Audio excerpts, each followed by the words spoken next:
कृष्णा। आप सभी का स्वागत है आज की कथा में।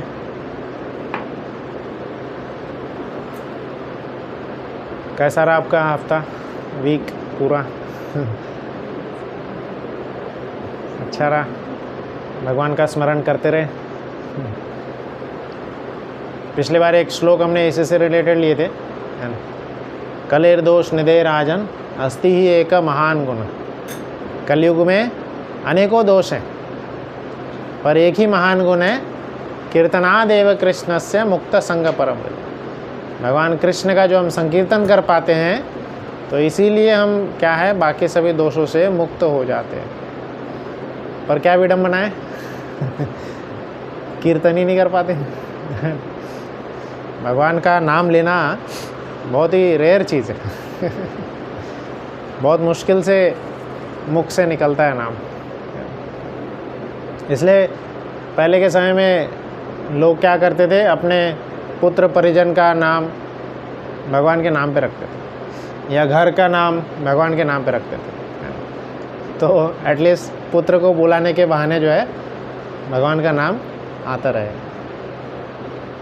पर अब तो वो भी कल्चर नहीं रहा। नाम कृष्णा है, हाँ। 1000 गालियाँ देनी पड़ती हैं उसको। फिर कभी मन में आते इसका नाम कृष्णा क्यों है? ये भी है कि भगवान को हम कैसे डांटे अब।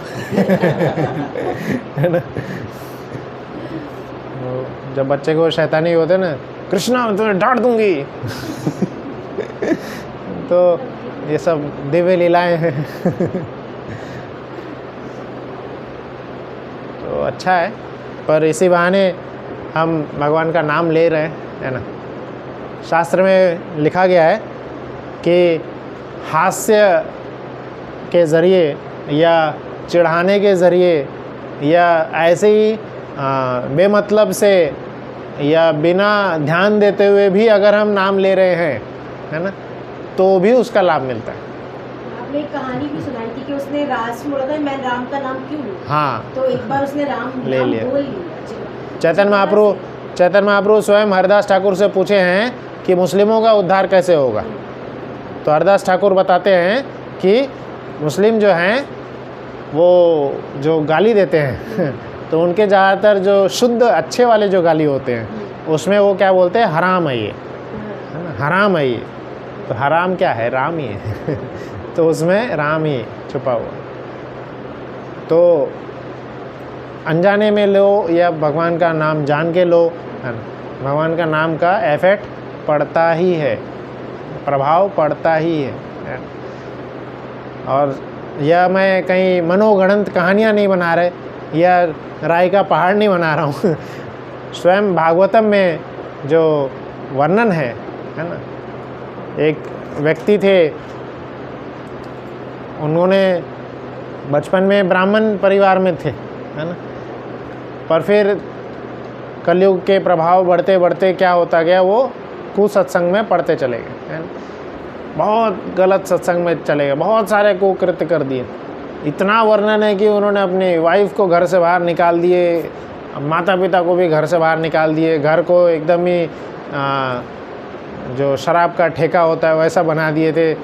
बहुत सारे गलत काम, अनेकों गलत काम, है ना, बहुत जो भी कर सकते थे सब कर लिए। पर फिर क्योंकि पुण्य कर्म किए थे पहले, तो इस कारणवश जो है उस समय जो करंट उनके जो बोल सकते हैं कि गर्लफ्रेंड हो या जो भी लड़की उनके साथ रह रही थी, उनका मुलाकात एक सत्संग, एक सन्यासी से होता है। तो सन्यासी से मुलाकात भी जो है पुण्य की वजह से ही होता है। तो उन्होंने बोले कि आपका जो अगला पुत्र होगा आप उसका नाम नारायण रखिए। तो बस फिर वहीं से दिशा बदली और अंतिम समय में भी वो अपने नारायण को बुलाए थे, वो भी अपने पुत्र को बुला रहे थे, ये नहीं, हाँ, पुत्र को बुला रहे थे। तो अंतिम समय में पुत्र को बुलाते वक्त भी क्या है, भगवान ने क्या दिए, अरे भगवान हमेशा ना बेनिफिट ऑफ डाउट देते। नीचे देख,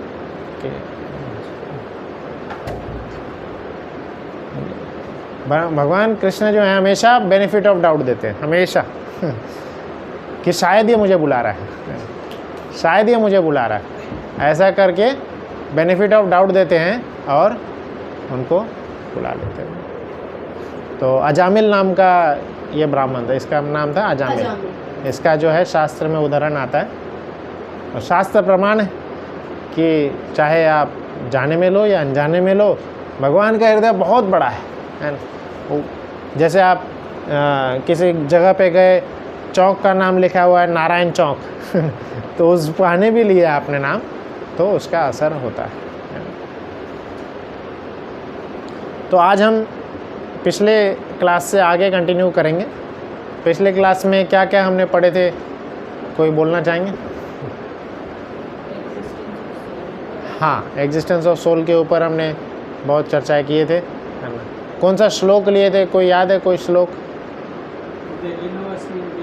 हाँ, कौमारम यौवनम प्राप्ति धीरज तत्र नाम होए।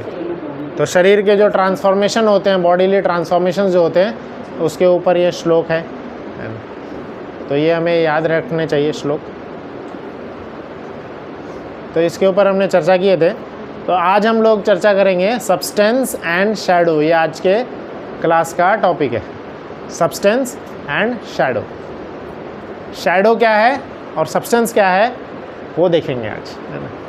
तो इसके पहले अगर हम इसका शाब्दिक अर्थ देखेंगे, सब्सटेंस मतलब असली चीज़, द रियल थिंग, जो चीज़ है, और शैडो उसका प्रतिबिंब, है ना। जैसे गिलास है, उसका शैडो यहाँ दिख रहा है हर चीज़ का शैडो दिखता है। एक बार क्या हुआ, एक राजा था, तो उसकी रानी का, उसकी वाइफ जो थी रानी का, वो छत पे गई होगी किसी काम से, तो वहाँ पे उन्होंने अपना अंगूठी खोल के रखे थे, और वो अंगूठी जो है वहाँ पे रखे थे, कुछ काम कर रहे थे, फिर आकर के देखे नहीं था। अब रानी को लगा कि चोरी हो गई। उन्होंने राजा को बताया, राजा ने पूरे शहर में ऐलान कर दिया, कौन है वो चोर, जो अंगूठी लेकर के आएगा उसको आधा पूरा राज्य दे दिया जाएगा, ढेर सारा इनाम देंगे। तो ये सब जगह फैल गया, वही इतना सारा इनाम मिलेगा, अंगूठी तो लाना पड़ेगा वही, है ना। तो अंगूठी की पहचान कुछ कुछ बताई गई थी और सब लोग ढूंढने में लगे हुए थे अंगूठी, सब लोग ढूंढ रहे थे, कहीं किसी को नहीं मिल रहा था, कई दिनों दिनों तक ढूंढ रहे थे। फिर एक दिन एक व्यक्ति जो है उसको मिल गई। एक बार एक वो तालाब किनारे से जा रहा था, तो तालाब में उसको वो अंगूठी दिख रही थी। तो कई बार वो अंदर तालाब में डुबकी मार रहा था, मिल ही नहीं रही थी। फिर दिख रही, जैसे तालाब के बाहर आता था उसको दिख जाती थी, और फिर जब तालाब के अंदर डुबकी लगाता था ढूंढने के लिए, पूरा तालाब में कहीं नहीं मिलती थी उसको। ऐसा नहीं अच्छा स्विमर था वो फिर भी नहीं मिल रही थी, और परेशान हो गया। सुबह से शाम लगभग कितने बार डुबकी मार लिया, बाहर आते ही दिख जाती है, अंदर जाने में मिलती नहीं है। और परेशान फिर बैठ गया, फिर बैठा था कैसे मिलेगी कैसे मिलेगी, एकदम सामने पूरा राज्य पड़ा हुआ है, अंगूठी जाके दे देगा, ढेर सारा इनाम उसको मिलेगा, बट कैसे ले तो वहाँ से एक फिर शाम में कुछ व्यक्ति गुजर रहे थे, उसको पूछने में भी झिझक हो रहा था अगर मैंने इनको बता दिया, ये लेके भग गए तो उनको मिल जाएगा, है ना। तो बहुत समय के बाद में कोई एक संत से गुजर रहे थे, तो उन्होंने उसको पहले बुलाए और बोले कि मैं आप बहुत परेशान हूँ, मैं एक प्रश्न आपसे पूछूंगा, है ना, पर आप मुझे वादा करिए, प्रॉमिस करिए कि आप मुझे सिर्फ आंसर बताएंगे और चुपचाप निकल जाएंगे उसके बाद उसमें क्या रिजल्ट है, क्या मिलेगा, उसके मतलब लालच में आप नहीं आएंगे।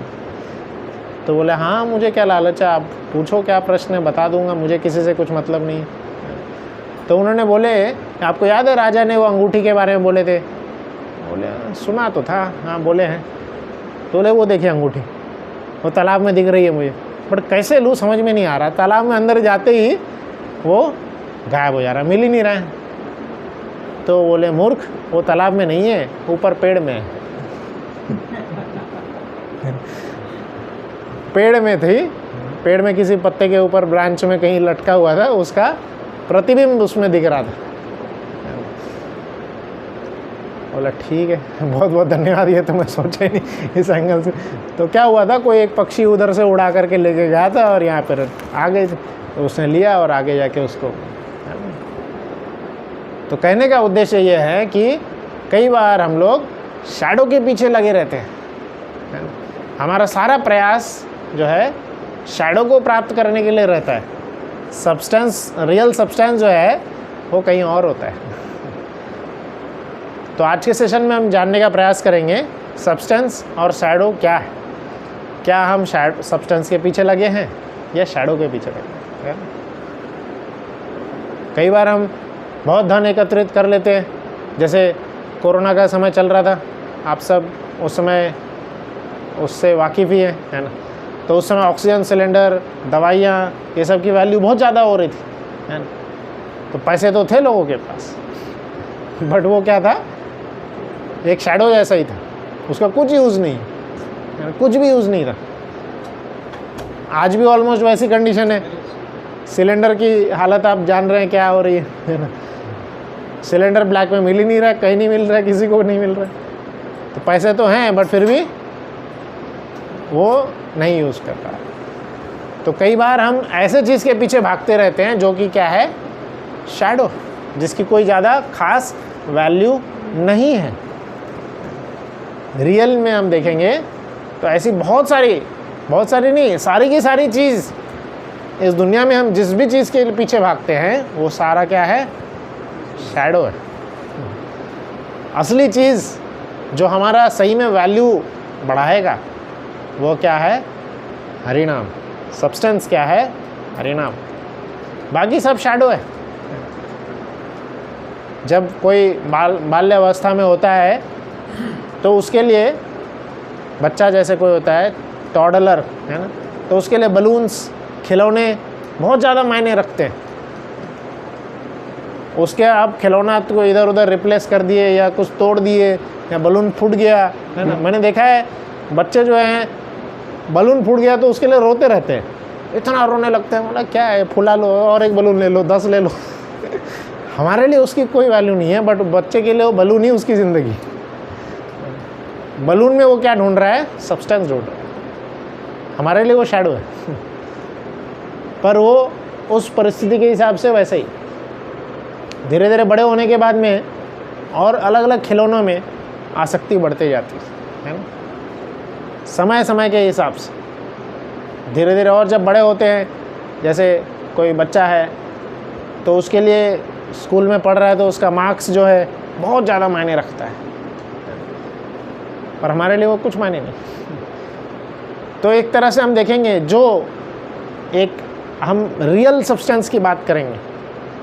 कई बार किसी एक व्यक्ति के लिए एक चीज़ बहुत ज़रूरी हो सकती है, पर वो उसी परिस्थिति के लिए, परिस्थिति बदलेगी उसका कोई यूज़ नहीं है।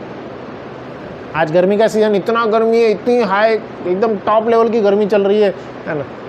तो इससे रिलेटेड जो सामान सब है इसकी वैल्यू बहुत बड़ी हुई है। फ्रिज हो गया, एसी हो गया, है ना, ठंडा पानी, बर्फ़, ये सब लोग ढूंढते हैं। बट वही समय बदलेगा, 2-3 महीने के बाद इसकी कोई वैल्यू नहीं रहेगी। 2-3 महीने के बाद बोलेंगे फिर, अरे गर्मी, बारिश हो रही, फिर बोलेंगे सर्दी हो रही, ठंड लग रही है। तो ये सारे चीज़ क्या है, एक समय पे अगर कोई चीज़ वैल्यूएबल लग रही है और वही दूसरे समय पे कुछ वैल्यू नहीं लग रही है उसकी, तो मतलब ये क्या है, शैडो है, शैडो है। और अगर हम अपना सारा जो हमारा शक्ति है, सामर्थ्य है, शैडो के पीछे लगा रहे हैं या शैडो के खोने पे रो रहे हैं या बहुत दुखी हो रहे हैं, तो ये हमारी समझ को और विकसित करना होगा, है ना।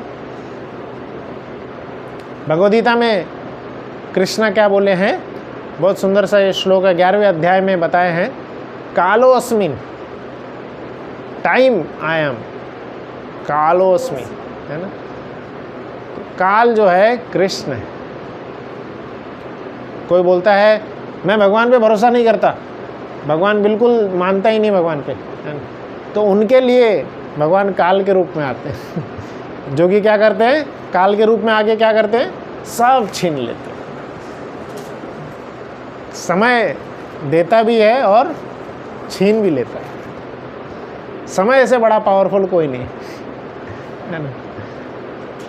अभी जैसे बंगाल में इलेक्शन हुआ है तो आप देख सकते हैं जहाँ पे जो वहाँ के पॉलिटिशियन एकदम गुंडागर्दी करते थे, एकदम ही ऐसा मैं भी सुन ही रहा हूँ, मैं देखा तो नहीं था पर जो कोई अगर देखे होंगे, एक्सपीरियंस किए होंगे, है ना, तो वहाँ पे जो ऐसा लग रहा था कि हमेशा उनका ही राज रहेगा, कभी वो नहीं बदलेगा। ऐसे कई सारे राजा नेता सब आए और चले गए। यही देश है वो जहाँ पे कई सारे हिंदू महाराजा रहे थे, है ना, एकदम वीर पराक्रमी जिनको कोई नहीं हरा सकता था। बट समय की बात है। आप देखेंगे जो कर्ण था, महाभारत में कर्ण का उदाहरण आता है।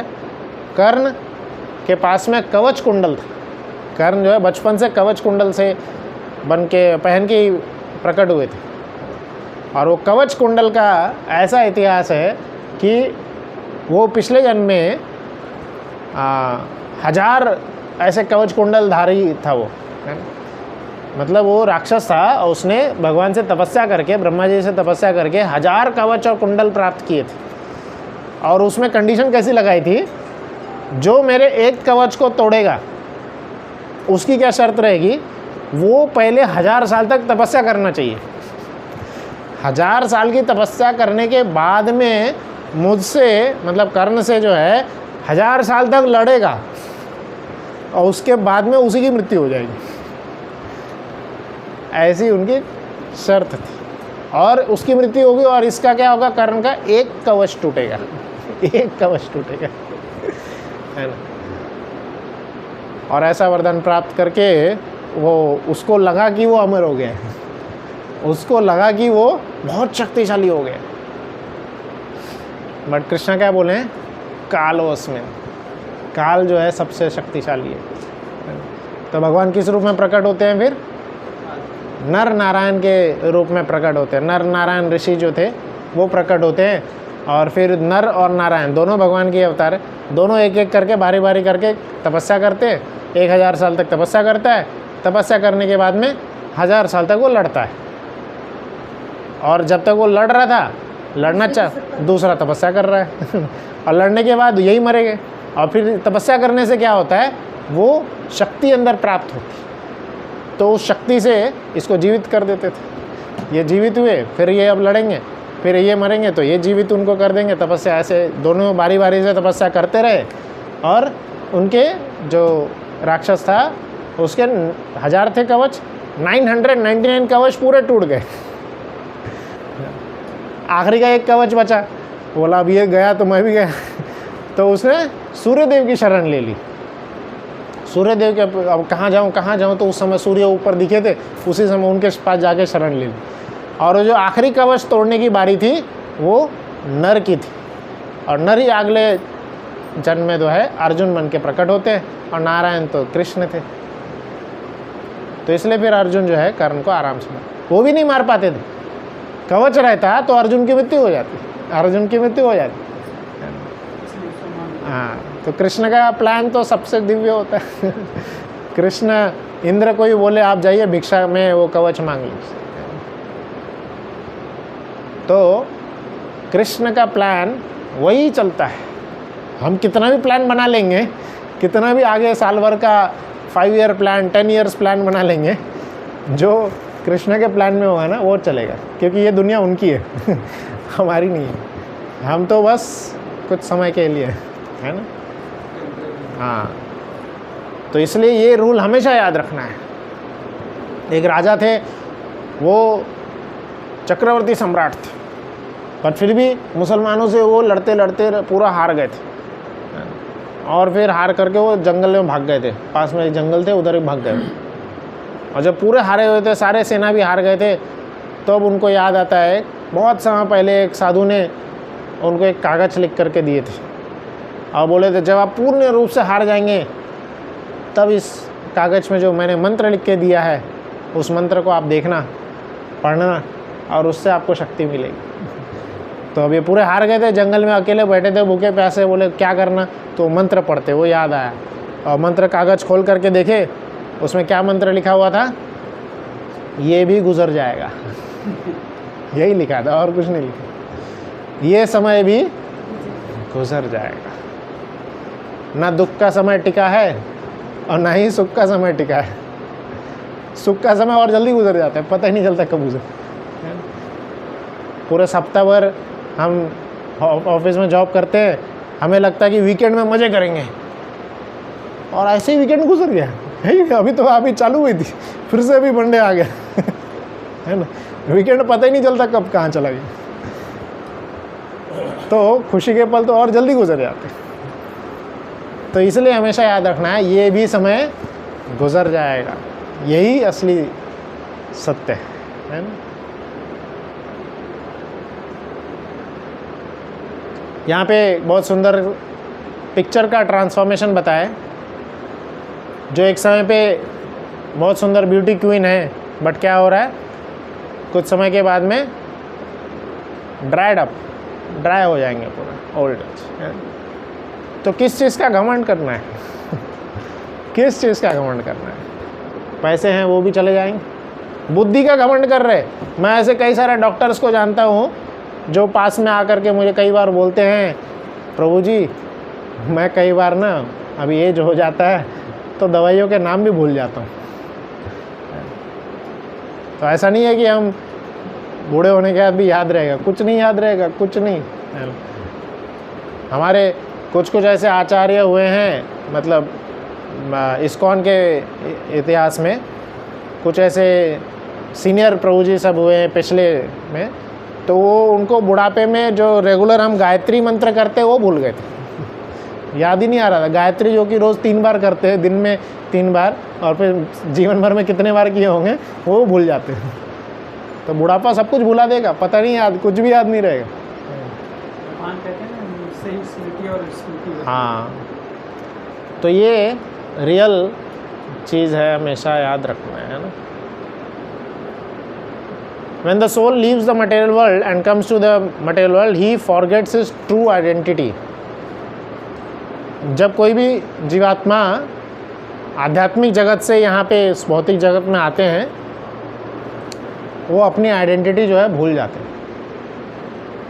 तो क्या आइडेंटिटी भूल जाते हैं? जीवात्मा की क्या आइडेंटिटी है? भगवद गीता में एक श्लोक है, हम पढ़ेंगे।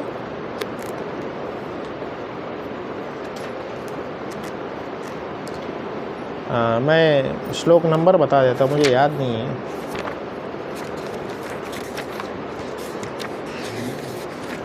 ममे वांश जो लोके वाला है, 15वें अध्याय है।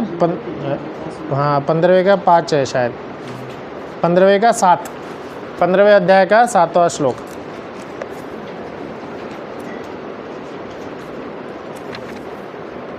पंद्रहवां अध्याय 7वां श्लोक। ये जो किताब है, इस किताब में पेज नंबर है 516, 516 पेज नंबर पे इस किताब में आप देख सकते हैं।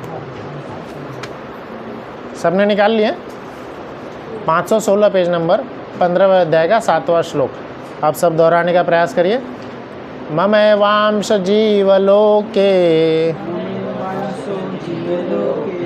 जीवभूतः सनातनः मनःषष्ठानि इन्द्रियाणि प्रकृतिस्थानि कर्षति। एक और बार दोहराइए। ममैवांश जीवलोके जीवभूतः सनातनः मनःषष्ठानि इन्द्रियाणि प्रकृतिस्थानि कर्षति। तो जीवात्मा का कोई इसका अर्थ पढ़िए, ट्रांसलेशन। बद्ध जगत में सारे जीव मेरे शाश्वत अंश हैं। बद्ध जीवन के कारण ये 6 इंद्रियों से घोर संघर्ष कर रहे हैं, जिनमें मन भी सम्मिलित है। हाँ, तो इसमें बहुत सुंदर बताए हैं। ये श्लोक को आप बहुत अच्छे से याद रखिएगा, आगे भी इस सेशन में ये श्लोक आएगा, है ना। क्या बता रहे हैं? हम सब कौन हैं? हम सब, है ना, जीवभूत सनातनः। हाँ, जीवभूत सनातन, सनातन काल से हैं, ऐसा नहीं कल थे आज नहीं रहेंगे, या आज है कल नहीं रहेंगे हमेशा थे, हमेशा हैं, आगे भी हमेशा। हम सब जीवात्मा भगवान के अंश हैं, सभी जीवात्मा, चाहे वो जीवात्मा कीट पतंग के शरीर में हो, जानवर के शरीर में हो, मनुष्य के शरीर में हो, पशु पक्षी किसी के भी शरीर में हो। कोई व्यक्ति अपने आप को बहुत महान व्यक्ति बोलता है, बहुत महान है वो, मैं बहुत अच्छा हूँ, बहुत अच्छा हूँ, बट अगर नॉनवेज खा रहा है या बहुत सोशल वर्क कर रहा है बट नॉनवेज खा रहा है, तो इसका मतलब क्या हुआ? उसके हिसाब से जानवर अंश नहीं है। सभी मानव के लिए तो भलाई का काम कर रहा है, बट नॉनवेज क्यों खा रहे हैं? फिर नॉनवेज क्या है? वो उसमें भी तो भगवान के अंश ही छुपे हैं, भगवान के अंश ही तो हैं। तो इसलिए भी कहा जाता है कि नॉनवेज से भी हमें परहेज करना चाहिए। वनस्पति भी तो, उसमें भी तो जीव कहा जाता है, तो वनस्पति भी नहीं खानी चाहिए। हाँ, है ना। तो वनस्पति में भी बहुत सुंदर, ये कई बार डिबेट करते हैं लोग कि वनस्पति भी नहीं खाना चाहिए, पेड़ भी नहीं। तो हम पूरे पेड़ को तो काट के नहीं खाते, पूरे पेड़ को काट के खा रहे हैं। पेड़ में जो फल लटक गया या पेड़ में जो सब्ज़ी लटक गया, उसको तोड़ के खाया जाता है, पेड़ को हानि नहीं पहुंचाते। कई ऐसी चीज़ें हैं जो जड़ से ही खाई जाती हैं। हाँ, तो ये सब जो चीज़ें हैं, जैसे आप स्वीट पोटैटो देखेंगे, जड़ से ही खाया जाता है ना, ये सारे उसमें भी पेड़ रह जाता है, स्वीट पोटैटो अलग हो। तो ऐसे कई सारी चीज़ें, बट ये सारी चीज़ें भगवान ने मनुष्य के मेनू कार्ड में लिखे है ना, ये तो हमारे लिए ही है। हमें हाँ, लहसुन प्याज का तमोगुनी भोजन है ना, तो ये मनुष्य के लिए ही है। पर ऐसा कभी नहीं है। एक व्यक्ति ने पूछा था प्रश्न कि मैं समुद्र किनारे रहता हूँ, मेरे घर से मतलब शहर बहुत दूर है, मैं क्या खाऊं? मैं तो पूरा मछली पे ही जीवित। हमारे गुरु महाराज से पूछे थे एक प्रश्न, तो उन्होंने क्या बोले थे कि अगर आप सही में भक्ति करना चाहते हैं, जानवर जैसे जीवन जीना चाहते हैं, तो कोई फ़र्क नहीं पड़ता, जो करना करते बैठो।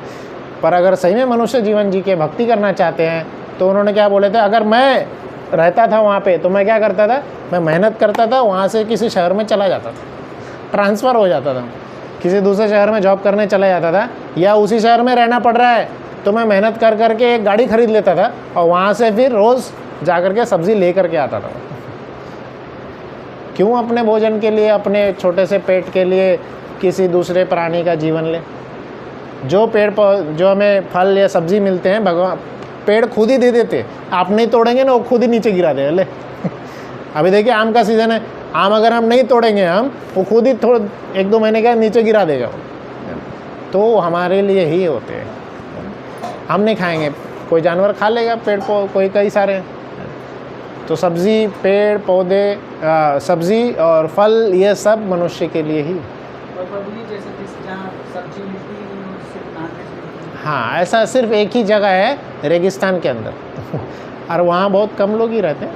तो ऐसे के लिए बनाया गया है कि आप काट सकते हैं जानवरों को, और उसमें भी नियम लिखा गया है कि उसमें से क्या है, आपको कुछ परसेंटेज भोग लगाना होगा, काली माता इत्यादि देवताओं को भोग लगा के आप खा सकते।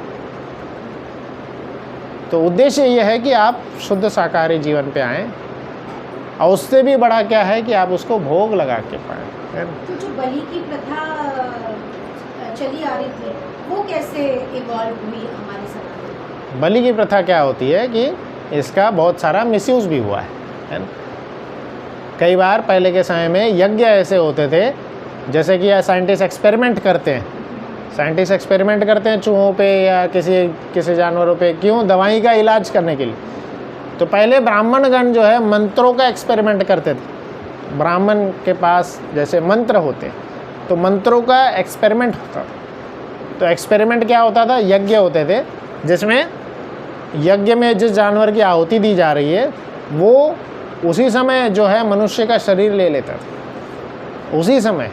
ये हुआ एक्सपेरिमेंट सक्सेसफुल तो आहुति दी जा रही है, मतलब उसको चेंज किया, उसको मनुष्य का शरीर प्राप्त हुआ, उच्चतर जीवन। जागरण में तारा रानी की कथा इसी तरह से। हाँ, तो उच्चतर जीवन प्राप्त हुआ। पर ये पहले ऐसे मंत्र थे उस समय, उतने शक्तिशाली, उतने शुद्ध ब्राह्मण थे, तो ये होता था। अब उसको धीरे धीरे करके जैसे जैसे कलयुग बढ़ता गया, उसका कई सारे मिसयूज़ भी होते गए, और अब उतने प्योर बचे ही नहीं है ना। और ऐसा भी नहीं है कि कहीं सब्ज़ी नहीं मिल रही है, हर जगह मिलती है, हर जगह। मैं खुद भी पदयात्रा के ज़रिए मैंने पूरे देश भर में ट्रैवल किया है ना। बहुत जगह, ऐसा कहीं कोई जगह नहीं है। मैं ऐसे, मेरे कुछ ऐसे बंगाली मित्र हैं, तो बंगाल से हैं, तो वो तो ऐसे थे कि वो किसी भी पेड़ का साग बना के खा लेते थे, है ना। पेड़ पौधे से वो जानते थे, हाँ ये पेड़ का साग बन सकता है, इस पत्ते का साग बन सकता है, तो हर एक पत्ते को भी खाया जा सकता है। तो भगवान ने इतनी सारी चीज़ें दी हैं, तो किसी भी दूसरे पशु का जीवन लेना हमारे लिए सही नहीं है, और नहीं लेना चाहिए। हमारे क्या हक है? जब आप उसको जीवन दे नहीं सकते तो ले भी नहीं सकते। ब्राह्मण उसको जीवन दे सकते थे, उसको नया मनुष्य जीवन देते थे वो। एक और इंस्टा पे बहुत बच्चे, मैं इसीलिए प्रश्न पूछ रही हूँ कि कहीं कहीं हमें ही जवाब देना होता है, हमारे पास जवाब नहीं है। जानना चाहिए, क्यों आगे चल के आपके बच्चे आपसे सवाल पूछेंगे, आप क्या बोलेंगे, फालतू चीज़ में मत पड़, तो उसका विश्वास उठेगा और वो फिर कभी धर्म को मानेगा ही नहीं। इसीलिए आपसे मैं प्रश्न कर रही हूँ। हाँ, जानना चाहिए। इंस्टा पे मैंने रील देखी, तो वो दही को लेकर भी बच्चे कहते सूक्ष्मदर्शी से देख लो तो आप वो नहीं खा सकते, तो क्या पहले सूक्ष्मदर्शी नहीं होता था, तो आप लोग दही क्यों खाते हैं? वो भी व्रत में खाते हैं आप दही, तो ये क्यों खाते हैं? दही में क्या इशू है? दही तो दूध से बनाया जाता है, फंगस फर्मेंटेशन प्रोसेस के थ्रू बनाया जाता है। जमता लेकिन बैक्टीरिया से, अगर सूक्ष्मदर्शी से अगर आप देख लोगे तो उसमें इतने बैक्टीरिया, अब देखिए कैसा है कि हाँ होंगी, वो तो हम लोग जहाँ बैठे हैं वहाँ पे भी बहुत सारे बैक्टीरिया हैं, जो बहुत सारे चल रहे हैं, है ना। तो 5 दोष जो है हर एक गृहस्थ के लिए बताए गए हैं, ये होते ही है 5 दोष। जैसे झाड़ू लगाते हुए मिट्टी के कुछ जीवात्माओं का मरना, है ना, चलते वक्त मरना, खाना बना रहे, खाना बनाने में गैस में भी कई सारे आ जाते हैं। तो इस प्रकार से 5 बताया गया। तो इसीलिए हर गृहस्थ को यज्ञ करना चाहिए। उस यज्ञ के कारण जो है ये 5 छोटे मोटे दोष जो हैं ये कट जाते हैं। ये तो जीवन जीने में हो गई है। और एक्चुअली देखेंगे तो ये हमारे लिए बताया गया है कि हर गृहस्थ को, कोई भी गृहस्थ हो, हर एक गृहस्थ को यज्ञ करना चाहिए, और उसी से इसके जो कट जाते हैं, इसके जो पाप है वो कट जाते हैं। तो यज्ञ हम कौन सा कर सकते हैं इस कलयुग में? हरिनाम यज्ञ, हरे कृष्ण। तो हरिनाम यज्ञ हर एक व्यक्ति कर सकते हैं, हर पल कर सकते हैं, हमेशा हर परिस्थिति में कर सकता है ना। नाम जप ही करना है। तो मैं यहाँ पे बता रहे थे, जीवात्मा जो है, हर एक जीवात्मा भगवान के अंश, सभी, चाहे पेड़ पौधे हो या पशु पक्षी हो या हम खुद हो। इसलिए तो पहले के समय में जैसे रेशियल डिस्क्रिमिनेशन लोग करते थे, तो इसी बात पे लोग बोलते हैं कि हिंदू धर्म में किया जाता है ना। हिंदू धर्म देखिए क्या बोल रहे हैं, हिंदू धर्म तो भगवान खुद हैं, वो क्या बोल रहे हैं, सब एक है, सब बोल ही नहीं रहे कि भाई ये अलग है वो अलग है, जानवरों को भी इंक्लूड कर। तो कई सारे जो मूर्ख लोग हैं या जो हिंदू को जानबूझ करके नीचे दिखाना चाह रहे थे, वो अलग अलग मैनिपुलेशन करके, अलग अलग वर्ड्स का इंटरप्रिटेशन करके इसका गलत मीनिंग बताते हैं। पर स्वयं कृष्ण की क्या वाणी है, सभी जीवात्मा भगवान के, सबसे वो उतना ही प्रेम करते। ममे वांश जीव लोके जीवभूत सनातन, सनातन काल से वह भगवान के ही अंश हैं। पर यहाँ पे क्या होता है, जब भगवान के अंश हैं तो पूर्ण शुद्ध और पूर्ण शक्तिशाली होने चाहिए। पर मैंने पिछले सेशन में हमारी बॉडी के ऊपर 3 कवरिंग होते हैं, वो बताया था। कौन से 3 कवरिंग होते हैं? हाँ, ये भी एक होता है। तो जो सोल है, सोल समझ सकते हैं हम इनर मोस्ट सर्कल में, उससे ऊपर सोल के ऊपर जो कवरिंग होता है वह किसका होता है? सूक्ष्म शरीर का। सूक्ष्म शरीर हमने लिखे थे, पढ़े भी थे। तो सूक्ष्म शरीर का कवरिंग होता है। सूक्ष्म शरीर किस चीज़ से बना है? हाँ, माइंड, इंटेलिजेंस और फॉल्स ईगो, मन बुद्धि अहंकार से सूक्ष्म शरीर बना है। लिखा करिए, ये हमेशा याद रखा करिए। ये सब चीज़ें ही जो है इसका भगवद गीता का बेसिक सब है। मन बुद्धि अहंकार से सूक्ष्म शरीर बना है। सूक्ष्म शरीर में क्या है? आत्मा कैद हो जाती है। आत्मा जब आध्यात्मिक जगत से नीचे आती है, ये सूक्ष्म शरीर में कैद हो जाती है मन बुद्धि अहंकार से। और वो सूक्ष्म शरीर जो है, जब कोई भी उसको मनुष्य शरीर या जानवर का शरीर या कोई भी शरीर प्राप्त होता है तो उसको स्थूल शरीर प्राप्त होता है। वो स्थूल शरीर के कई सारे आकार होते हैं, है ना, 84 लाख योनि है। और स्थूल शरीर किससे बना होता है? हाँ, पंच तत्व से बना होता है ना, पृथ्वी जल आयु वायु आकाश, है ना, अग्नि से। पृथ्वी जल अग्नि वायु आकाश से, पंच तत्व से जो स्थूल शरीर है वो बना होता है। तो ये हम देख सकते हैं, जो आत्मा है आध्यात्मिक जगत से पूर्ण शुद्ध अंश बन करके आए। पर ये इस श्लोक में भी भगवान क्या बोले? इंद्रियों से बद्ध जीवन के कारण वह 6 इंद्रियों से घोर संघर्ष कर रहे हैं, जिनमें मन भी सम्मिलित। तो भगवान के अंश हैं, पर क्या हो गया कि वो 6 इंद्रियों से घिरे हुए हैं। 5 इंद्रिय जो हैं, कौन है 5 इंद्रिय? हाँ, कान नाक त्वचा और जीवा। तो ये 5 इंद्रियां हैं। इनमें 5 इंद्रिया का जो बॉस है वो कौन होता है? मन होता है। और इनसे जो है हम जो है घिरे हुए रहते हैं, हमेशा घिरे हुए रहते हैं।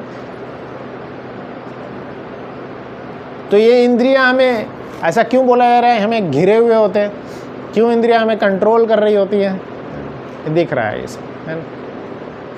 खाद्य पदार्थ जो है उसके ज़रिए हम जाते हैं। Forgetful souls becomes attracted to the glittering illusion. इस दुनिया का जो इल्यूशन है, चाहे खाने की चीज़ें हो, चाहे देखने की चीज़ें हो, चाहे कोई मूवी हो, है ना, थिएटर हो, इतने सारे इल्यूशन है, इतने सारे चीज़ें खींच रही होती। मैंने कितने ही क्लासेस में बताया है कि हमारे 5 इंद्रियां जो हैं कैसे भ्रमित हो जाती है ना। कान में इतने सारे ध्वनि सुनाते रहता है ना। इतने बार बोला गया कि आप क्या है संडे को शाम में आइएगा भगवदगीता क्लास में, प्रभु जी कॉल करके भी बुलाते हैं, है ना। पर फिर वहीं पे मैसेज आ जाता है किसी के कान में, हमने देख लिए या आँख से देख लिए, कान से सुन लिए कि कहीं और जाना है तो वो प्रायोरिटी बन जाती है, उधर चले जाते हैं, है ना। तो क्या किए? आध्यात्मिक संग से दूर हो गए। भगवान का नाम जहाँ सुन सकते हैं वहाँ से दूर हो गए। तो इसका मतलब क्या हुआ? किसने दूर किया? इंद्रिय ने दूर किया, है ना। 5 इंद्रिय जो है उसके प्रभाव में आ गए हम और दूर हो गए। कई लोग ऐसे हैं, मैं जानता हूँ, मैं तो मंदिर में ही रहता हूँ, लोग बोलते हैं कि अरे हम मंदिर आना चाहते हैं बट आ ही नहीं पा रहे, इतने बिजी हैं तो कौन दूर कर रहा है? भले ही वो बगल में रह रहे हैं फिर भी नहीं आ पाते हैं। कौन दूर कर रहा है? इंद्रिय। हमारे 5 इंद्रिय जो है इतने सारे बहाने बताएगी। आप मन को बोलिए कि मुझे मंदिर जाना है, मन आपको 1000 बहाने बना देगा कि मंदिर क्यों नहीं जाना है। वही मन को बोलिए मुझे पिज़्ज़ा खाना है, तो मन आपको 1000 और बहाने देगा कि पिज़्ज़ा क्यों खाना है। खाओ, जल्दी खाओ, ज़रूरी है पिज़्ज़ा, नहीं खाओगे तो दुनिया ख़त्म हो जाएगी, ये आखिरी पिज़्ज़ा सिर्फ आपके लिए बना है होता है। कई बार आप किसी रोड से गुजर रहे होंगे, आपको सुगंधित एकदम खुशबू आ रही होगी जलेबी की या कोई समोसे बनने की। आजकल तो वो दुकान ही सब बंद हो गए सिलेंडर के कारण, पर ऐसी खुशबू आती है, लोग उधर आकर्षित हो जाते हैं। मैं खुद भी जब इंजीनियरिंग करता था तो इंजीनियरिंग में मैं एक जगह पे जाता था, बहुत दूर, हमारे कॉलेज से बहुत दूर पे, बहुत सुंदर वहाँ पे डोसा बनाते थे वो, है ना। आप देखेंगे साउथ इंडियन डिश है डोसा, तो बेस्ट डोसा वो क्या होता है, एकदम ही हल्का होता है, पतला सा। ज़्यादातर लोग क्या करते हैं, एकदम मोटा बन जाता है उनसे, या बहुत ही फ्लफ़ी बन जाएगा। तो बहुत ही रेयर होते हैं जो बहुत ही अच्छा बनाएंगे। साउथ इंडियन बहुत कम लोगों से बनता है तो मैं खुद भी कहीं दूर जाता था उस पर्टिकुलर जगह पे जहाँ पे मिलता था, वहाँ से खा के आते थे। तो ये हमें अलग अलग कई सारे कारणों से हमें दूर हो जाते भगवत। तो ये सब हम देख रहे हैं कि इसके कारण जो है, 5 इंद्रियों के कारण जो है इतना ज़्यादा भ्रमित हो जाते हैं। तो क्या क्या हो रहा है? ड्रग्स, वायलेंस, डिवोर्सेस, तो ये सब जो है विदेशी कल्चर जो है यहाँ और बढ़ते ही जा रहा है, बढ़ते जा रहा है। अभी आप देखेंगे, मैं इसका देख रहा था, विजय जो तमिलनाडु का जो सीएम बना है, तो उसके लिस्ट में उसने बोला था कि मैं सीएम बनते ही क्या क्या करूँगा। तो मैं हैरान हो रहा था कि उसने क्या बोला था, एक पर्टिकुलर बहुत बड़ा पॉइंट जो मीडिया लोग बता रहे हैं कि इस पॉइंट के कारण वो जीता है।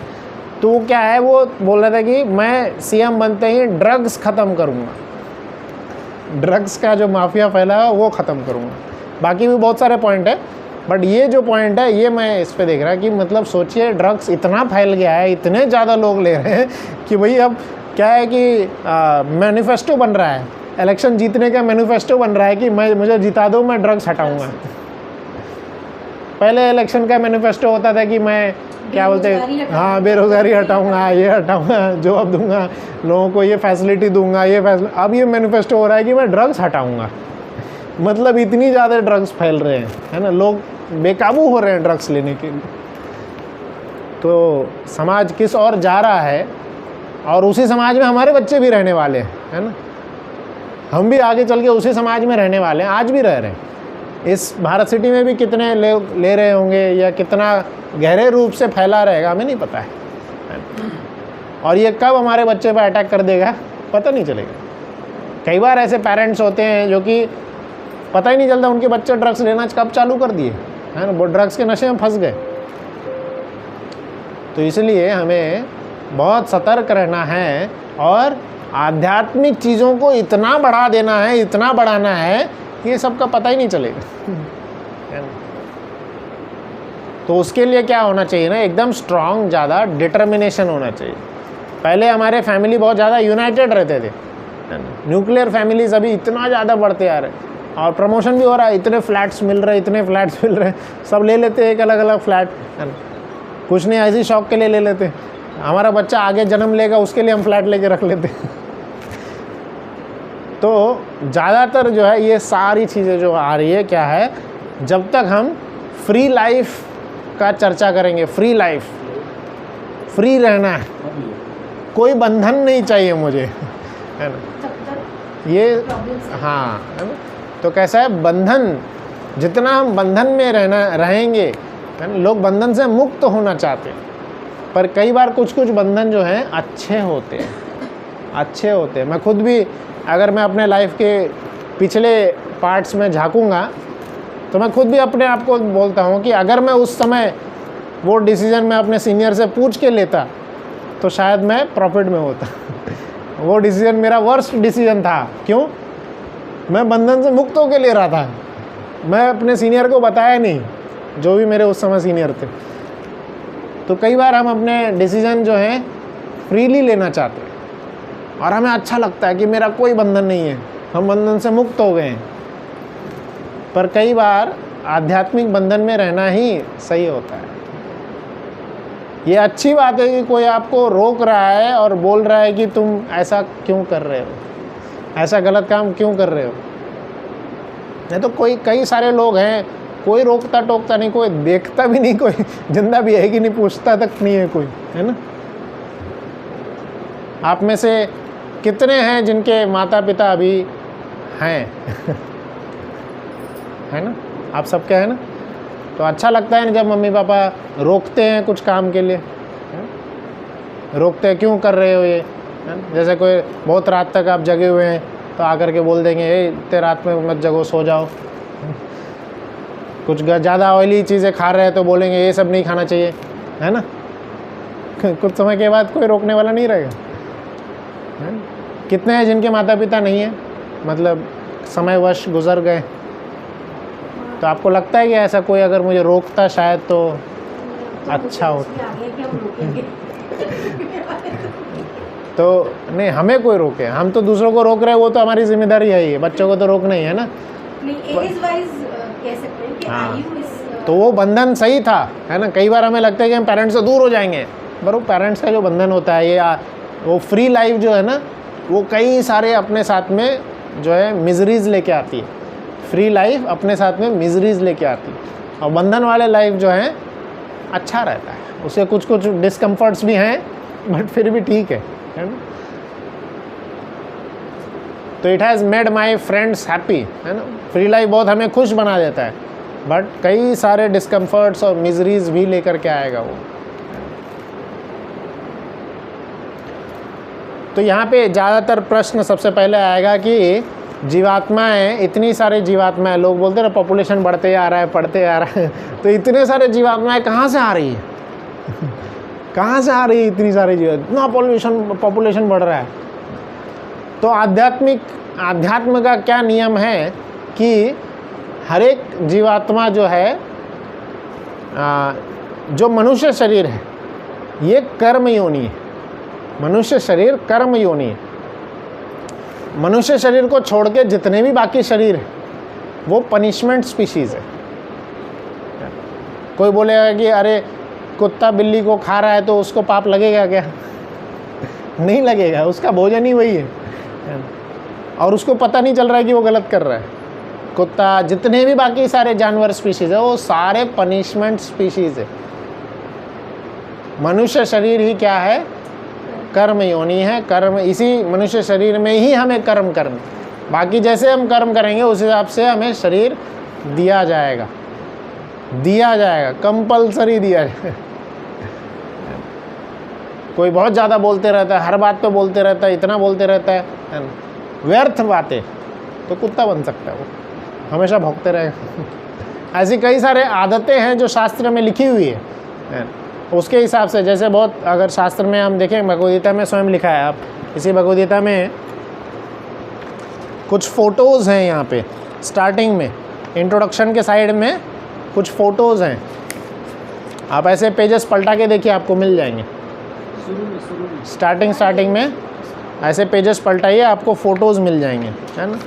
तो उस फ़ोटोज़ की श्रृंखला में आप ये वाला फ़ोटो निकालिए, ये बढ़िया सा फ़ोटो, थोड़ा डरावना सा है बढ़िया फ़ोटो दिख रहा है, हाँ यही वाला, ठीक है, ये फ़ोटो हो गया। उसके नीचे क्या लिखा है पढ़िए, कोई एक पढ़ सकते हैं। मृत्यु के समय जीव द्वारा विकसित की गई चेतना उसे दूसरे शरीर में ले जाती है। हाँ, तो जो अनन्य शरीर प्राप्त होता है ये हमारी चेतना का प्रभाव है। तो कुछ एग्जांपल्स उस फोटो से हम समझ सकते हैं।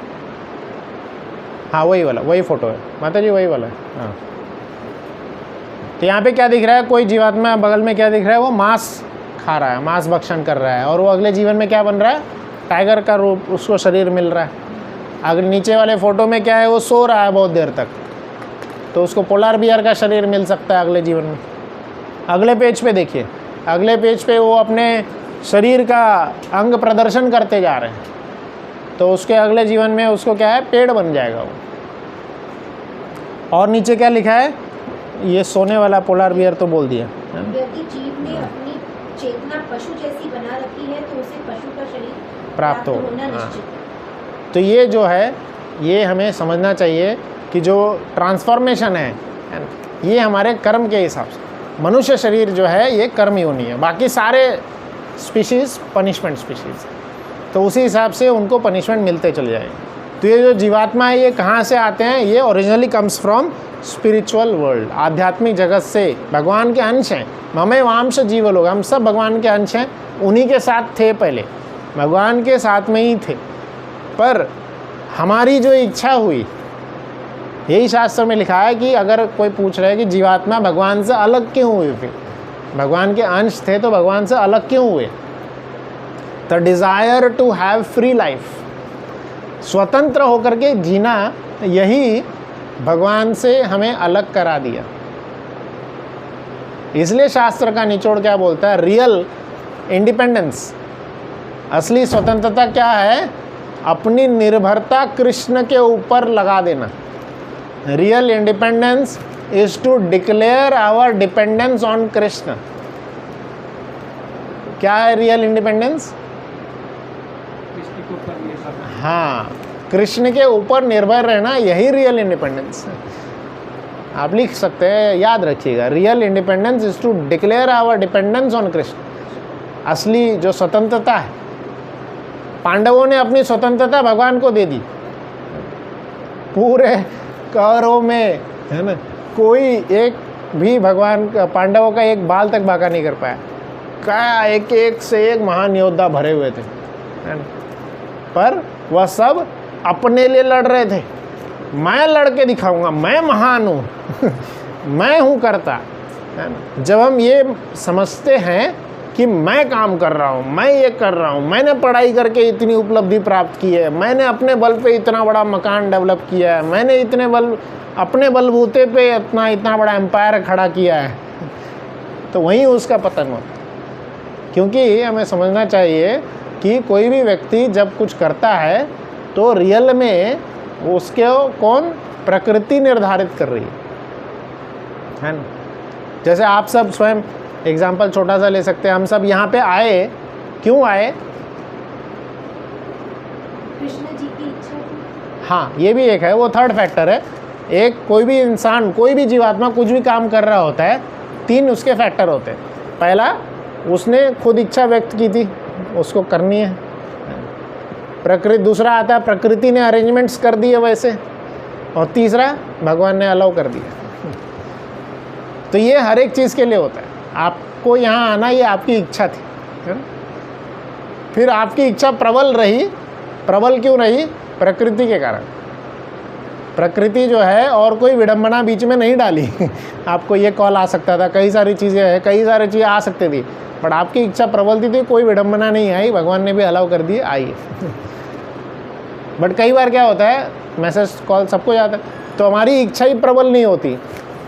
हम सोचते हैं हाँ ठीक है, समय गलती से बच गया तो चले जाएंगे, तो हमारी इच्छा ही प्रबल नहीं है, तो क्या है, प्रकृति विडंबनाएं डालेगी फिर, और फिर हम भटक जाएंगे। तो हमारे किसी भी कार्य का जो रीज़न है, कॉज है, भगवान नहीं है, हम खुद, हमारी इच्छा। वी डिज़ायर, प्रकृति जो है फैसिलिटेट्स करती है और भगवान अलाउ करता है। जैसे ओ माय गॉड नाम का फिल्म आया था, ओ माय गॉड था या नहीं, कोई एक दूसरा था, ये क्या नाम है, संजय दत्त का था फिल्म, ओ माय गॉड में भी था ये। तो उसमें वो क्या बोल रहा था कि एक उसने एग्जांपल दिया कि वो एक व्यक्ति को खींच करके मार दिया, तो ये बोला कि ये बोल किसने मारा? मैंने नहीं मारा, भगवान ने मारे हाँ, ऐसे ही कोई एक पिन। तो उसमें क्या बोल रहे थे कि जो भी करता है भगवान की इच्छा से होता है, तो लो मैं तुम्हें, हाँ लो मैं तुम्हें तमाचा मारता हूँ, तो ये भगवान ने मारे कि मैंने मारा तो ऐसा नहीं, कर्म जो भी कर रहे हैं इंसान कर रहा है, जीवात्मा कर रहा है, हाथ तो तुम्हारा उठा ना। डिज़ायर जो कर रहा है इंसान कर रहा है, भगवान तो सब चीज़ में अलाउ करते हैं, भगवान किसी चीज़ के लिए नहीं रोकते, है ना। ये नहीं है कि गंदे काम के लिए रोक देंगे। आप सिगरेट पीना चाहते हैं, खुला है, मार्केट जाओ खरीद लो, भगवान नहीं रोकेंगे, आकर के वहाँ प्रकट नहीं हो जाएंगे, नहीं पीना है नहीं रोकेंगे भगवान, पीना है पियो, जो करना है करते रहो। हाँ, भगवान क्या करते हैं, फ्री विल देते हैं, बुद्धि दी है भगवान ने, उस बुद्धि का उपयोग करो। लोग बोल सकते हैं कि भाई भगवान गलत कामों को रोक क्यों नहीं रहे, फिर तो फ्री विल दिए हैं भगवान से अलग यही चीज। हाँ, भगवान इतने फ्री नहीं है, हर काम के लिए आते बैठेंगे हर एक जीवात्मा के पास में उनको भी बहुत काम पड़े हुए हैं। जैसे सोसाइटी में कुछ भी होता है, हम जाके सोसाइटी चेयरमैन को बोलते हैं तुम्हारे वजह से हुआ, सब तुम्हारे वजह से,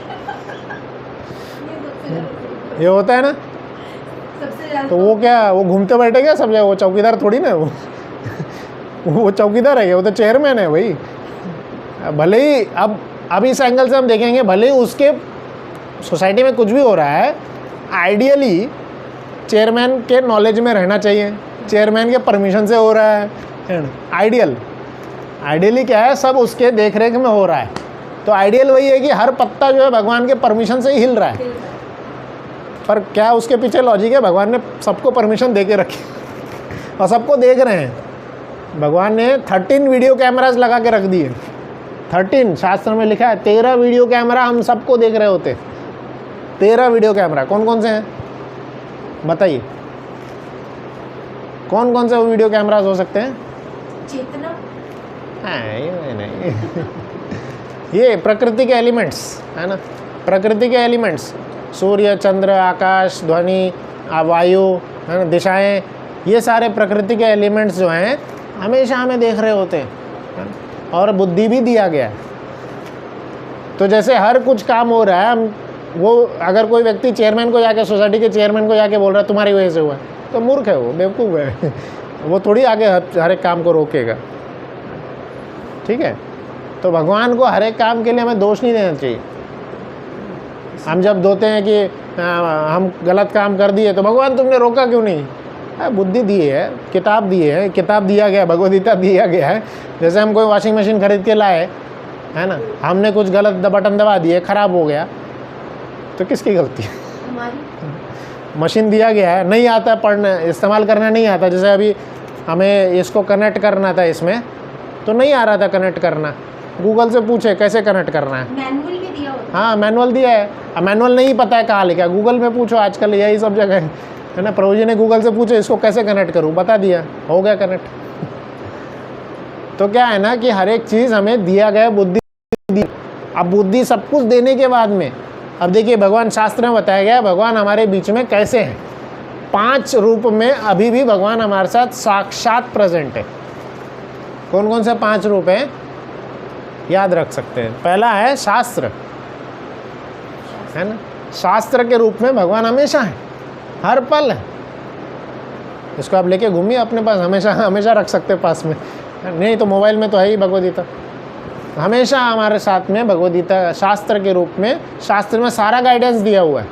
पिछले सारे जैसे हिस्ट्री पढ़ते हैं तो वो भी लिखा हुआ है शास्त्र में, पहले क्या क्या गलतियाँ हुई है वो सब भी लिखा हुआ है। एस फॉर शास्त्र। दूसरा एस फॉर साधु। साधु के रूप में भी भगवान हमेशा प्रेजेंट रहते हैं। साधु कौन? वो शास्त्र को जो जी रहा है, शास्त्र को प्रैक्टिकली जो इम्प्लीमेंट कर रहा है अपने लाइफ। एस और दूसरा है फिर डी आते हैं, 2 डी आते हैं। कौन सा? एक विग्रह के रूप में, जैसे भगवान जी का ये विग्रह है, तो मंदिर में जो विग्रह रहते हैं, तो इस रूप में भगवान हमेशा प्रेजेंट है। और दूसरा डी है धाम। धाम के रूप में भगवान हमेशा प्रेजेंट है। वृंदावन धाम अभी भी, आप जा कर के देखिए, वृंदावन में यमुना वही है जो कृष्ण के समय थी, व्रजरज वही है, गोवर्धन वही है जो उस समय थी। उस अनुभूति को आप आज भी अनुभव कर सकते हैं। और हो गया एन डी डी, तो एस डी डी और एन तो बोला नहीं, एन क्या है? नाम। एस डी डी एन, ये 5 चीज़ें हैं। नाम, हरिनाम के रूप में भगवान अभी भी प्रेजेंट है। हनुमान जी भगवान जी का नाम लेकर के लंका तक पहुंच गए थे, समुद्र को लांग गए थे, है ना। तो नाम में सबसे ज़्यादा शक्ति है, हरिनाम में हरि से ज़्यादा शक्ति है। हरिनाम के रूप में आज भी उपस्थित है भगवान। तो कौन बोल सकता है कि भगवान नहीं है? याद तो करो उनको। पूछो, नहीं हो रहा है शास्त्र पढ़ो, नहीं समझ रहा है साधु से पूछो, है ना। ये सब के बाद भी अगर हम गलत काम कर रहे हैं तो हु इज़ द रिस्पॉन्सिबल? हम ही रहेंगे ना। तो ये बताया जा रहा है यहाँ पे कैसे जीवात्मा कोई इस भौतिक जगत में आता है तो वह जो है भगवान से विमुख होकर के आता है, फ्री लाइफ के चक्कर में आता है। भगवान से फ्री होकर के जीना है। किस लिए आते हैं? फ्री होकर के, भगवान से अलग होकर के जीना है। स्वामित्व का भाव। हाँ, स्वामित्व का भाव। भगवान के धाम में कैसा जीवन है? भगवान के धाम में सिर्फ और सिर्फ भगवान ही हीरो है।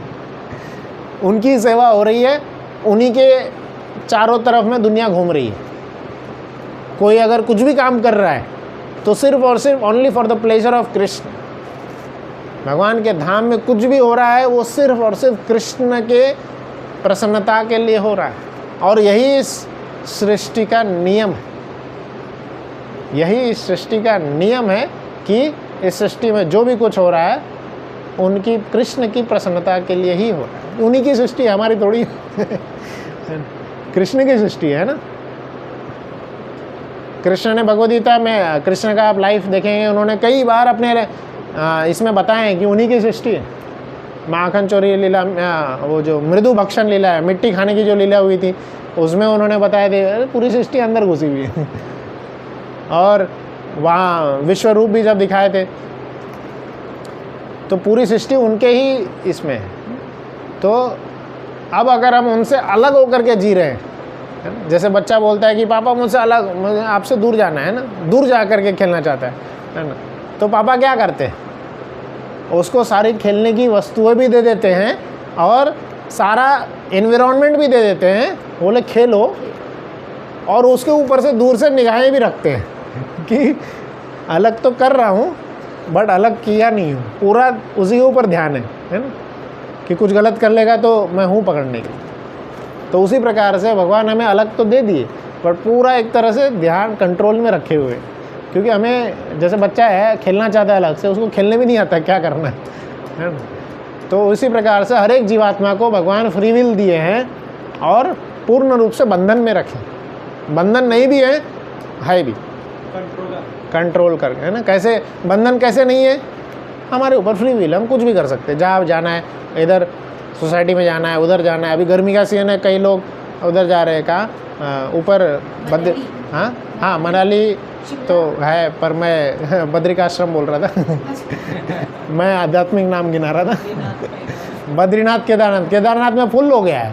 केदारनाथ में इतना हो गया है कि लोग बोल रहे हैं मत आओ वहाँ अब गर्मी बढ़ने लगी है इतनी ज़्यादा गर्मी बढ़ रही है। हाँ, वहाँ की भी यात्रा शुरू हुई है। केदारनाथ में लैंडस्लाइड भी होने लगा, इतने लोग हैं, पहाड़ अभी बोल रहा है कि भाई थक गया मैं तो लोग उधर जा रहे हैं। वो फ्री विल है, छुट्टी है, कहीं भी जाओ, है ना। एक फ़्लाइट पकड़ के पहुँच गए वहाँ पे, आ जाए, फ्री विल है। बट वही फ्री विल है कि कोई इंसान से वो गलत काम भी कर रहा है। जहाँ लोग बद्रिकाश्रम या इधर जाने के लिए भी मर रहे हैं, वहीं लोग जेल जाने के लिए भी मर रहे हैं कई सारे लोग रोज़ जेल भी जा रहे हैं। वो क्यों कर रहे हैं? क्राइम भी बढ़ रहा है रोज़। जहाँ पुण्य हो रहा है वहाँ क्राइम भी हो रहा है। क्यों? दोनों का एक ही कारण है, फ्री विल, स्वतंत्रता जो हमें दी गई है। अब उस स्वतंत्रता को हम अपनी शिक्षा के हिसाब से, अपने हिसाब से कैसे यूज़ करें। आप उसको पुण्य करिए, अपनी जीवन और बढ़ाइए, या पाप करें। तो वही स्वतंत्रता जो है और ज़्यादा हमें बंधन में बांधते रहता है, हमारे बंधन को और बांधता है। ये एक श्लोक है जो भगवान के धाम को प्रचार कर रहा है। भगवान का धाम कैसा है, ये श्लोक हम पढ़ेंगे, भगवद गीता का ही श्लोक है। तो एक तरह से भगवान के प्राकट्य का कारण भी यही बताया गया है। भगवान क्यों प्रकट हुए हैं? वापस अपने धाम ले जाने के लिए, बुलाने के लिए कि भाई तुम यहाँ के नहीं हो। जैसे मछली जो है जल के बाहर तड़पते रहती है, तो मछली को पता ही नहीं कि क्यों तड़प रही है। अगर कोई कृपा करके उसको उठा के वापस जल में डाल देगा तो वो खुश हो जाएगी, नहीं तड़पेगी। तो उसी प्रकार से हम क्यों तड़प रहे हैं? क्योंकि हम भगवान के नाम से दूर हो चुके हैं, भगवान के चिंतन से दूर हो चुके हैं, भगवान का जो हाथ था हमारे ऊपर उससे दूर हो चुके हैं। तो ये श्लोक इसलिए है कि भगवान के धाम का एडवर्टाइजमेंट है ये। भगवान खुद आते हैं, बोलते हैं, एडवर्टाइजमेंट करते हैं अपने घर का। तो आपको भगवान के घर का एडवर्टाइजमेंट सुनना है? जैसे लोग इस फ्लैट का एडवर्टाइजमेंट करते होंगे ना, 3 BHK फ्लैट है, 2 बालकनीज़ है ना, और क्या क्या घर का एडवर्टाइजमेंट है।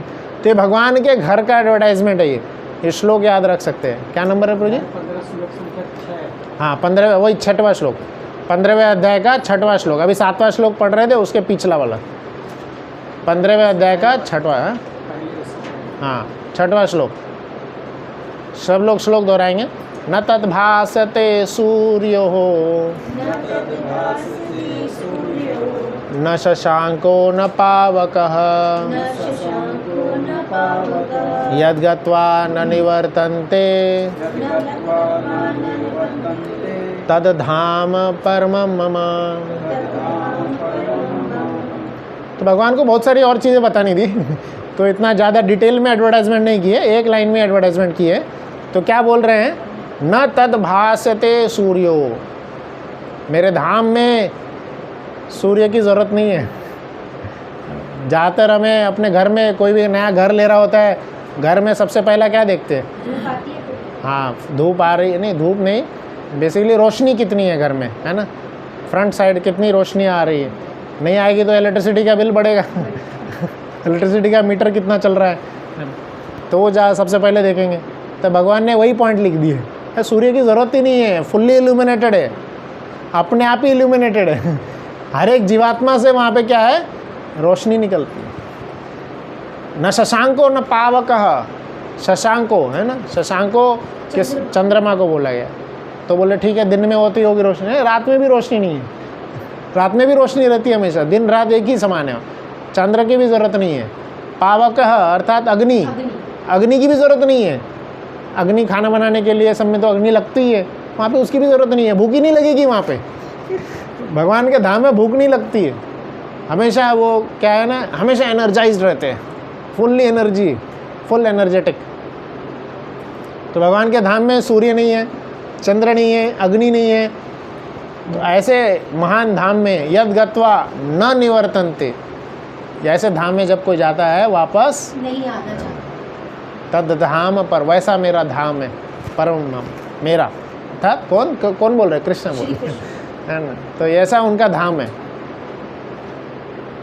बट फिर भी हर एक living beings render service to someone, है ना। तो यहाँ पे क्या बता रहे हैं, कोई भी जीवात्मा जो है फिर क्यों उस धाम को छोड़ करके आ जाता है कि वो भगवान से अलग होकर के जो है जीने की जो इच्छा थी, पर उस धाम में रहना है, उनका धाम है तो उनके हिसाब से रहना होगा, उनके हिसाब से रहना हो। बट हमारी मूर्खतावश हम क्या है, भगवान से दूर होना चाहते हैं। कई बार हम देखते हैं कि लोग जो है मंदिर में जाने के बाद में, भगवान का दर्शन करने के बाद में और आकर के पूछते हैं कि और क्या है यहाँ पे देखने के लिए। तो क्या मॉल गए हैं, बहुत सारे एग्जीबिशन लगे हुए हैं वहाँ पे। भगवान जो है परम भगवान है, उन्हीं का है, उनको देख लिया, उनका दर्शन प्राप्त कर लिया, और आगे और क्या है यहाँ पे देखने के लिए। तो विडंबना है, बट क्या है कि भगवान ही सब कुछ, आगे श्लोक में आएगा ये देखिए। तो हर एक जीवात्मा में ये दो इच्छा हमेशा होती है, यही बताया गया। हर एक जीवात्मा में ये दो इच्छा हमेशा रहेगी, चाहे वो अच्छा जीवात्मा हो या बुरा हो। क्या इच्छा रहेगी? वो सबकी सेवा करना चाहता है। सेवा का भाव जो है हर एक जीवात्मा में है। क्यों? क्योंकि ऊपर से आया है। सेवा करने की अंदर से इच्छा होती है। कोई भी जितना बड़ा प्रेसिडेंट भी बन जाएगा, डोनाल्ड ट्रंप भी जो है अमेरिका का प्रेसिडेंट, वो भी सेवा कर रहा है। अब बोलेंगे वो किसकी सेवा कर रहा है? वो अपने ईगो की सेवा कर रहा है। जो सबसे पावरफुल होता है उसको भी, वो भी किसी ने तो किसी की, और किसी की कोई नहीं उसके लाइफ में किसी की नहीं सेवा कर रहा, खुद के इंद्रियों की सेवा कर रहा है। कोई अगर डोनाल्ड ट्रंप को चैलेंज कर देता, मीडिया में देखते हैं, है ना, चाइना ने ट्रंप को चैलेंज किया था और ये ट्रंप भी चैलेंज कर रहा था, दोनों खेल रहे थे एक दूसरे को। ये 10% बढ़ा रहे थे टैरिफ, ये 15% बढ़ा रहे हैं, ये 25% बढ़ा दिए, ये 50% बढ़ा दिए थे टैरिफ, और टैरिफ के ऐसे बच्चों ऐसे खेल रहे थे वो, है ना। तो वो किसकी सेवा कर रहा है? इतना बड़ा प्रेसिडेंट है, किसकी सेवा कर रहा है? हाँ, खुद के ईगो को वो सेटिस्फाई कर रहा है ना। तो सेवा का भाव सभी में रहता है। और दूसरा प्रेम, हर एक जीवात्मा प्रेम के पीछे भूखा होता है। हर एक जीवात्मा, सभी जीवात्मा जो है प्रेम ढूंढ रहे होते हैं। कहीं नहीं मिलता है तो कुत्ते को पालते, फिर कुत्ते या बिल्ली है सब, किसी को, कोई चिड़िया को पालता है, किसी के घर में बहुत सुंदर सुंदर चिड़िया होती है ना। तो ये प्रेम सभी ढूंढ रहे होते हैं, पर वो फिर भी कभी क्या है, सेटिस्फाई नहीं होता है। न सेवा का भाव कभी सेटिस्फाई होगा, न प्रेम भी कहीं ख़त्म मिलेगा, और नहीं असली प्रेम कहीं मिलता है। तो ये दोनों कोइंसाइड कहाँ होंगे? यहाँ होंगे। जब हम सेवा करेंगे, बट किसकी? इंद्रियों की नहीं, भगवान की। इंद्रियों के जो स्वामी है ऋषिकेश, ऋषिकेण ऋषिकेश सेवनम भक्ति रुच्यते। ऋषिकेण, ऋषिक, हमारी इंद्रियों को शास्त्र में ऋषिक बोला गया है। ऋषिकेण, इंद्रियों से, इंद्रियों के द्वारा जब हम इंद्रियों के स्वामी, इंद्रियों के स्वामी कौन है? कृष्ण। इंद्रियों से जब हम इंद्रियों के स्वामी की सेवा करेंगे, तब हमारी इंद्रियां संतुष्ट हो जाएगी, तब हमारी इंद्रियां संतुष्ट। ऋषिकेण ऋषिकेश सेवनम भक्ति रुच्यते, तब भक्ति बढ़ेगा। प्यार करना चाहते हैं कृष्ण से करिए, वही असली निभाएंगे और कोई नहीं निभाएगा, है ना। एक ने पूछा ऐसा कैसे, है ना। मैं 5 रस बताया गया शास्त्र में, है ना। दास्य रस, साख्य रस, वात्सल्य रस, है ना, और प्रेम रस। ये सब 5 प्रकार के, हर प्रकार के रिश्ते हम भगवान से निभाने चाहिए। जगन्नाथ जी साक्षात जो है प्रमाण है। जो इंद्रद्युम्न राजा थे, इंद्रद्युम्न राजा और उनकी जो वाइफ थी, तो उनको बच्चे नहीं थे, उस समय की बात है। तो उन्होंने जगन्नाथ जी और बलदेव जी और सुभद्रा रानी को अपना पुत्र बनाया। और आज भी जनवरी में एक समय आता है जब जगन्नाथ बलदेव सुभद्रा जी को वाइट ड्रेस पहनाया जाता है। क्यों? उनकी पुण्यतिथि है राजा की। तो उन्होंने जगन्नाथ बलदेव सुभद्रा को अपना पुत्र बनाया है। जन्मों जन्मों से आज तक उन्हें पुण्यतिथि मनाई जा रही है ना। भगवान ही हर रिश्ते को अंत तक निभाते हैं, क्योंकि वही अंत तक रहते हैं और कोई रहता ही नहीं। वही अनादिकाल से हैं, अनादिकाल तक रहेंगे। तो जैसा भी संबंध है उन्हीं से निभाना है, सेवा करनी है उनकी करनी है, प्रेम करना है उन्हीं से करना है, नहीं तो बाकी सब क्या हो जाएगा? नष्ट हो जाएगा। बाकी इसलिए इस अध्याय का शीर्षक क्या है? Substance and shadow. तो रियल सब्सटेंस कौन है? कृष्ण। तो ये यहाँ पे बता रहे हैं धर्म, जो स्टार्टिंग में मैंने बताया था, धर्म की चर्चा किए थे। Dharma of soul is to love and serve God. आत्मा का धर्म क्या है? असली धर्म की परिभाषा क्या है? आत्मा का असली धर्म है भगवान से प्रेम करना और उनकी सेवा करना। यही जो है धर्म की परिभाषा, आत्मा का धर्म ही, शरीर का नहीं। शरीर का कुछ भी अलग अलग धर्म हो सकता, बट आत्मा का धर्म है भगवान से प्रेम करना और उनकी सेवा करना, और वहीं उन्हें संतुष्टि मिलेगी, वहीं संतुष्टि मिलेगी। बाकी सब जगह क्या रहेगा? असंतुष्ट रहेंगे, अनसेटिस्फाइड रहेंगे। तो ऐसे उनसे ही सेवा करने से जो परम सुख है, ट्रू हैप्पीनेस है ना, वही मिलेगा। तो ये कुछ श्लोक है आगे, इसमें अर्जुन जो हैं अपने ये यहाँ से हम अगले सेशन में कर लेंगे, है ना। इसका पार्ट 2 कर लेंगे, ठीक है।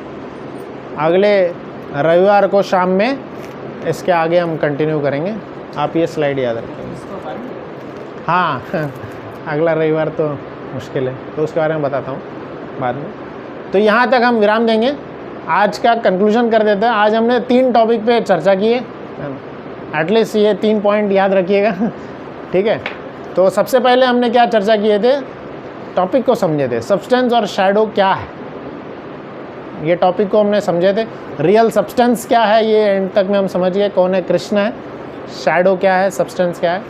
दूसरा हमने जो नॉन वेज खाना चाहिए कि नहीं, वेज खाना चाहिए, उसके ऊपर हमने चर्चा किए थे। और तीसरा हमने जो अंतिम में बताया बात कि असली में जो जीवात्मा है उसका धर्म क्या है ना, to love and serve God. ये 3 चीज़ों पे चर्चा की है। और श्लोक हमने पढ़े, 2-3 श्लोक पढ़े। पहला ममे वांश जीव लोके जीव भूत सनातन। इस श्लोक में भगवान का हमसे कनेक्शन क्या है वो बताया जा रहा है। क्या कनेक्शन है? हम उनके अंश हैं। कितना गर्व से हम बोल पाते हैं। अगर कोई व्यक्ति, अगर आपका किसी तरह, जैसे इसी सोसाइटी में है ना, आपका चेयरमैन से किसी प्रकार से दोस्ती है या आपके फ्रेंड सर्कल में है ना, आप बोलते हैं ना, अरे मैं चेयरमैन को जानता हूँ ऐसे एकदम बोल देते ना, मैं चेयरमैन को जानता हूँ, तू क्या समझ रहा है मुझे तो चेयरमैन से बस जानता भी होगा तो भी वो कनेक्शन बोलते हुए उसको खुशी होती। तो भगवान से हमारा कनेक्शन तो दिव्य काल से, भगवान बता रहे वही तुम सब मेरे ही कनेक्शन वाले हो, हम सब भगवान के अंश हैं। तो इस बात से हमेशा हमें प्रसन्न। और दूसरा श्लोक हमने पढ़े थे भगवान के धाम का एडवर्टाइजमेंट, न तद्भाषते सूर्यो न शशांको न पावकः। भगवान के धाम में न सूर्य चंद्र और अग्नि नहीं है, अपने आप ही वो प्रज्वलित रहे। तो ऐसे धाम में ऐसे धाम में जाने के बाद वापस नहीं आता। तो यहाँ पे हम विराम देंगे। किसी का कोई प्रश्न तो पूछिए।